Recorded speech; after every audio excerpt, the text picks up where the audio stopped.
Half a day. In 2017, we celebrate the 75th birthday of the Navy Seabees. Guam would not be the military hub that it is today without the work of the Seabees.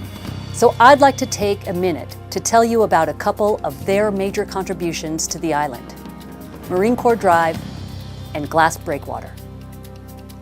At the end of World War II, one of the first priorities of the U.S. military on Guam was to develop a road network. It was a job different from and more difficult than any previously attempted in the Pacific.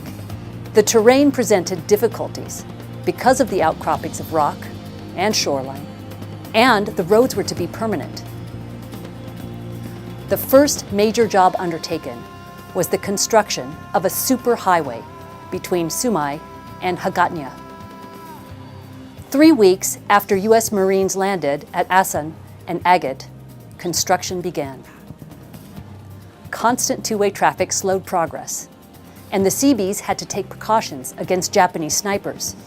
A high expenditure of coral was necessary where the road was built across swamps.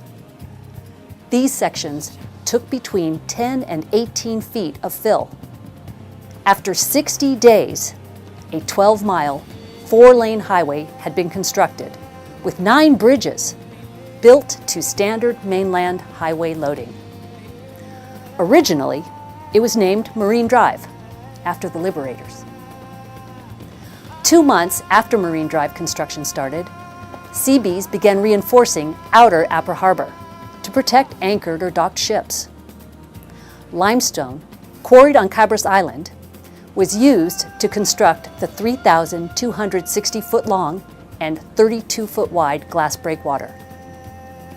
The entire protective arm, which was built along the north of Apra Harbor from the main island through Cabras Island to the outer tip of glass breakwater, measured 17,000 lineal feet. Most people on Guam spend at least part of their day on what we now know as Marine Corps Drive.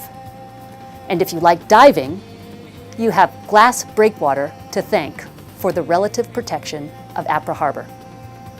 It is the can-do spirit of the Seabees, both then and now, that makes them the world's best combat engineers.